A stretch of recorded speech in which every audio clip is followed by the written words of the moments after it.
This video recipe is from our Disney Princess Cookbook, and it's a dessert inspired from Merida and Brave, and it's called toasted oatmeal ice cream.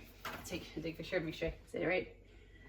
So this is kind of simple and very straightforward. So right I have going on my stove here down below, which you can't see, is I've got some oats and I'm just kind of letting them lightly toast. Once they're done toasted, I've got this little mixture I put together in here, and it calls for maple syrup and a couple other ingredients. Again, I don't give out the exact recipes. If you want them, you have to buy the cookbook. Anyway, once the oats have toasted here for a couple minutes, I'm going to add this mixture, let it sizzle, get it coated, let it cool, put it on a little tray, and then let it cool for a little bit.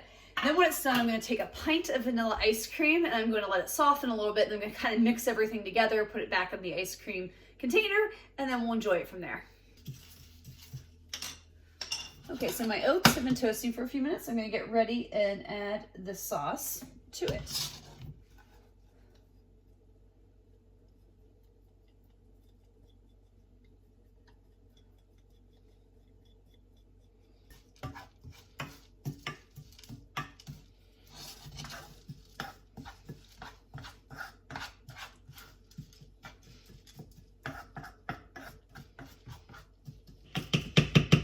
I'm going to give these a couple minutes to kind of cool off, and then I will put them in the ice cream. But I'm going to get the ice cream out and let it start to thaw a little bit while these chill. All right, so I've got my oats here. I've got my ice cream in a bowl, so I'm going to take the oats and mix them together.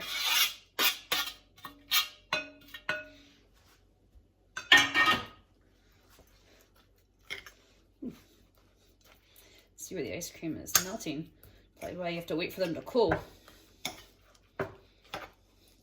I feel like one of those people that works at was it like Cold Stone Creamery or one of those places where you get your toppings and they kind of mix it all together. Time to put it back into the container. It says to just kind of put this back into the freezer once you got it mixed in until it hardens back up some, and then you can enjoy it.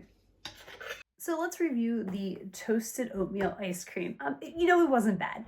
I really liked the little bit of crunch and the maple syrup flavor that it added to the ice cream.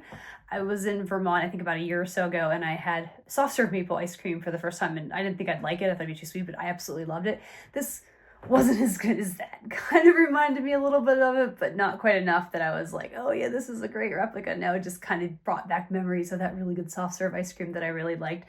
But overall, it was enjoyable.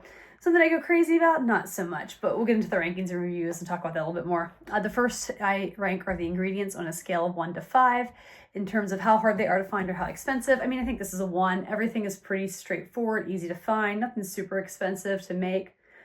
Difficulty level on a scale of 1 to 5, with 1 being easy and 5 being hard, I'm going to give it a 2. It's not super hard, but I mean, you do have to toast the oats. You want to make sure you don't burn them. Then you got to mix it with the ice cream, then put it all back together. So just a few more steps involved for some ice cream. Especially if you're like me, you just rather grab a pint of Ben & Jerry's already pre-made. And when I make this again on a scale of 1 to 5, with 1 being never and 5 being absolutely, I'm going to put it in the middle of 3, which means I'm just kind of neutral on it. I've been thinking about these ratings a lot lately, and I think a 3 is just neutral. Like, I don't think I'm going to go out of my way to make it, but at the same time, like, I enjoyed it enough that I might someday say, hey, you know what? I've got some notes sitting around. I've got some ice cream. Maybe I'll spruce it up a little bit with that. So that's why it's probably like a neutral 3, maybe a 2.5. But anyway, there we go. The toasted oatmeal ice cream from Merida and the Princess Cookbook.